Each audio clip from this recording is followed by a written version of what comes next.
This is Mr. Precella working with my trigonometry class today, the double angle identities. And there they are, the double angle identity for sine. Cosine has three of them, notice, and tangent. And I'm going to do a few problems in the homework that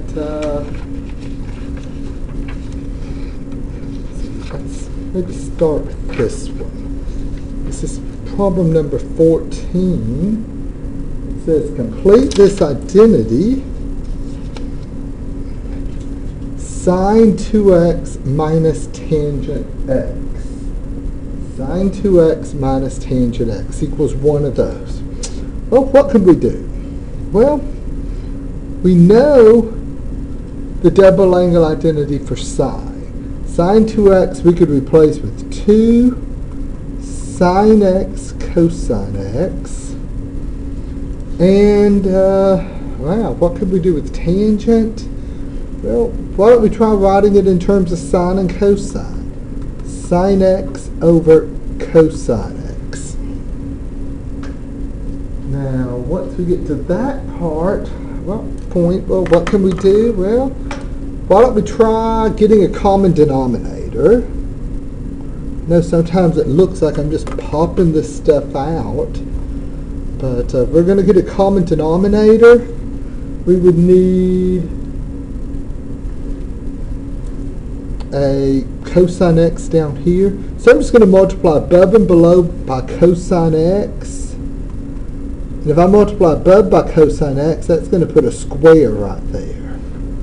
So I could write this all as one big fraction 2 sine x cosine squared x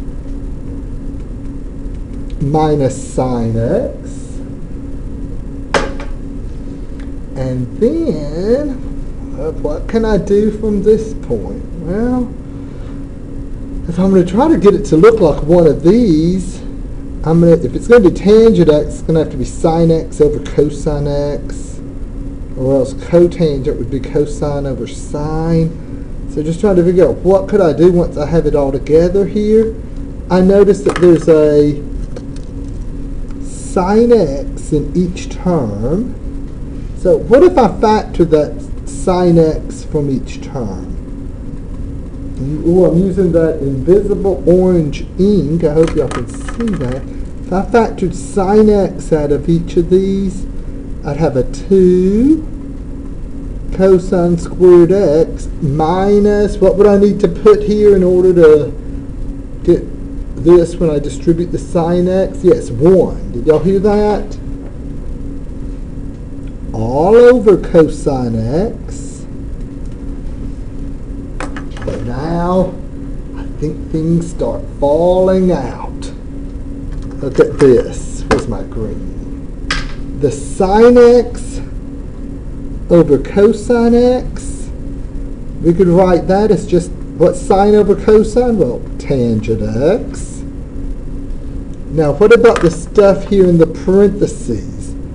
2 cosine squared x minus 1. Y'all recognize that? There's 2 cosine squared x minus 1. 2 cosine squared a minus 1. That's a double angle identity for cosine. So we have tangent x cosine 2x. That's one of our answer choices. Answer A. See what I did there? Any questions?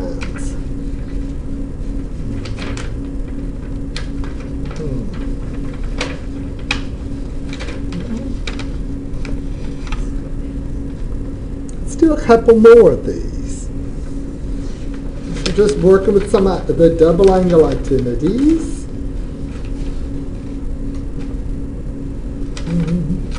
Let's do number 12 right now.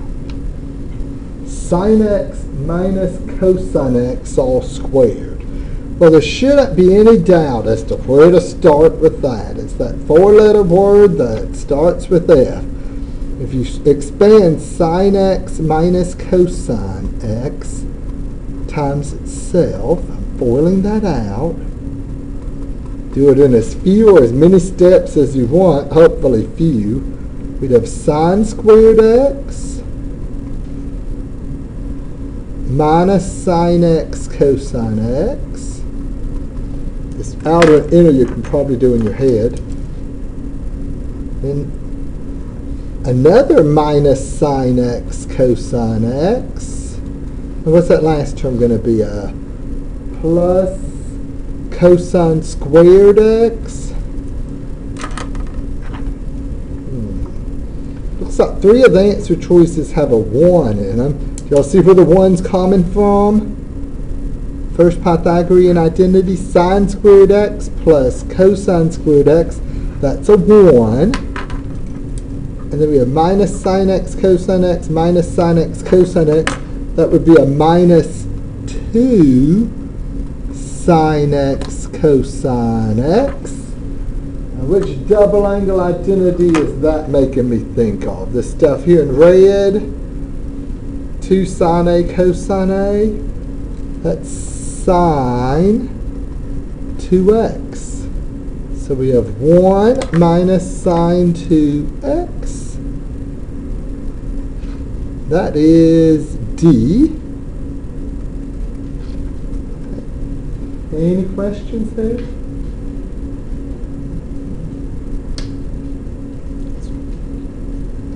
Well, let's try this number 13. Let's see, I think I'll just get a sheet of paper right here. And let's see.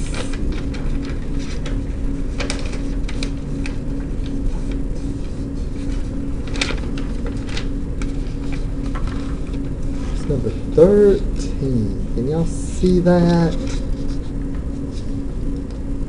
Sine 2x over 1 minus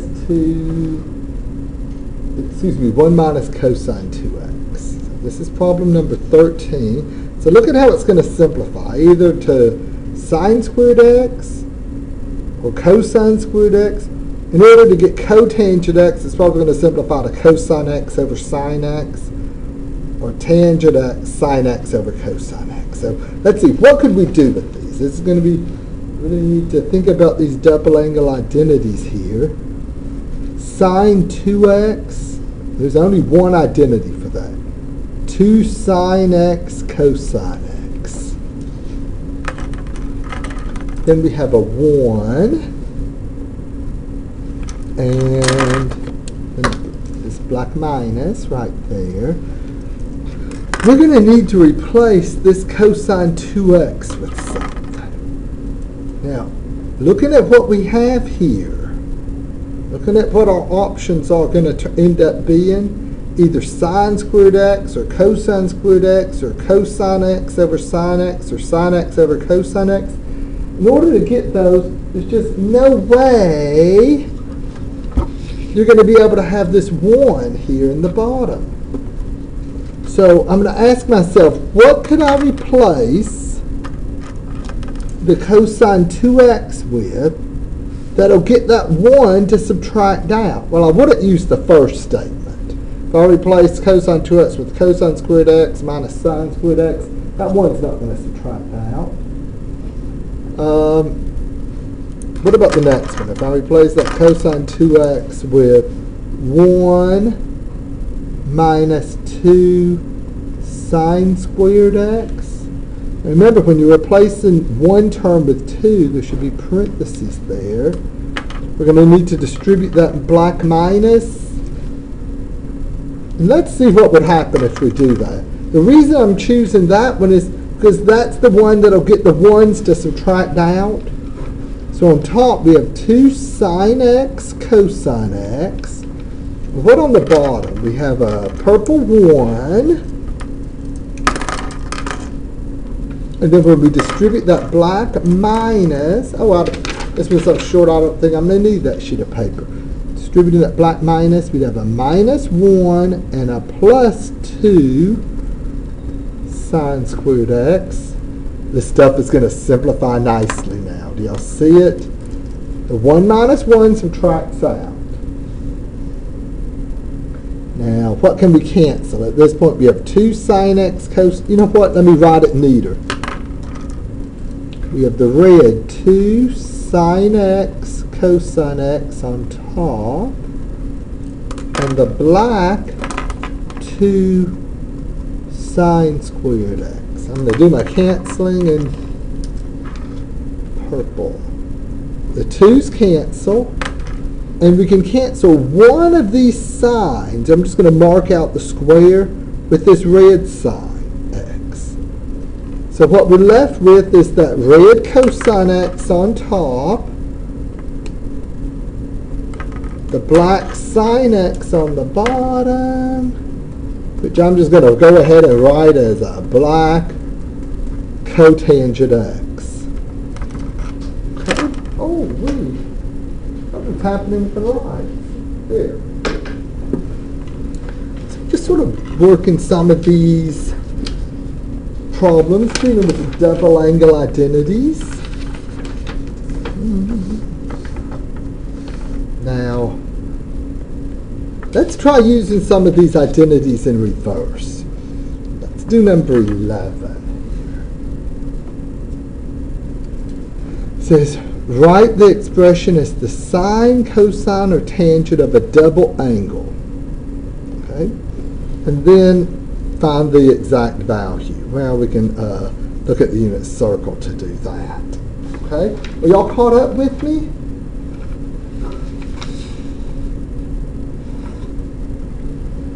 Let's see. Number 11. This is 2 tangent A over 1 minus tangent squared A.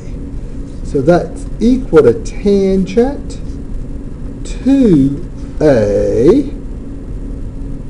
So I'm just replacing the A with the 11 pi over 12. So it's tangent 2 times 11 pi over 12, and that's going to simplify to what? Well, let's see. The 2's cross, the 2 cancels with the 12. Is that going to be tangent 11 pi over 6? Yes? Oh, let me move this so y'all can see this better. Okay? All I did was use this double angle identity for tangent in reverse. 2 tangent A over 1 minus tangent squared A. Thinking of A as the 11 pi over 12. So it's 2 times 11 pi over 12. So we have tangent 11 pi over 6. And I don't have a unit circle here with, oh yes I do, here's one. 11 pi over 6. Right here, if you go sine over cosine, see, this is a 2-part problem. It says, okay, what does this equal? You say tangent 11 pi over 6. And now evaluate that expression. Well, thinking of a unit circle. Tangent is sine over cosine. Have y'all got the hang of simplifying this? Sine over cosine. Negative 1/2 over square root of 3 over 2. I would multiply above and below by 2 to get a negative 1 over square root of 3. But I better rationalize that denominator. It doesn't say it has to be, but I'll go ahead and rationalize it by multiplying above and below by square root of 3. So we have negative square root of 3 all over 3. Okay, as our answer once you rationalize that. Any questions there? Let's do another one of these in reverse problems. Let's do 2 of them. How are we doing on time? Ooh, let's go quickly. So this is number 9. 2 sine 135 degrees cosine 135 degrees. Well, this could be written as a double angle, thinking of it as, ooh, I cut it off. 2 sine A cosine A, 2 sine A cosine A. That's the double angle identity for sine, so that's sine 2A. So sine 2, replace the A with 135 degrees. So that's sine 270 degrees. Now, I think all they want you to do here is just punch in type in sine 270 degrees.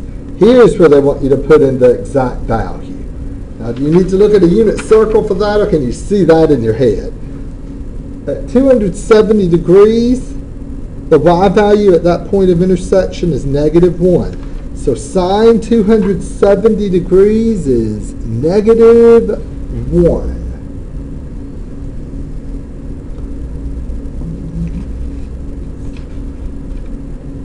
What about number 10? Well, this looks like which double angle? Cosine squared 30 degrees minus sine squared 30 degrees. That's cosine squared A minus sine squared A. So that's a double angle identity for cosine. Here A is 30 degrees. So that's going to be 2 times 30 degrees, or 60 degrees. And then, what's the exact value of cosine 60 degrees? That's 1/2. So 1/2. I know we're out of time. I had to go through this quickly, but that should be, together with the ones we've already done, these should be, what did we just do? Problems 9, 10, 11, 12, 13, 14. Wow, did I do that many of them that fast? 11, 12, 13. I'm sure number 14 was here somewhere. That was the first one I did. So, again, thanks for watching, and I will, next topic, more identities, our last one, the half angle identity. So work on this, and I'll see y'all next class period. Bye-bye. And if you're just watching this online, well, work on it.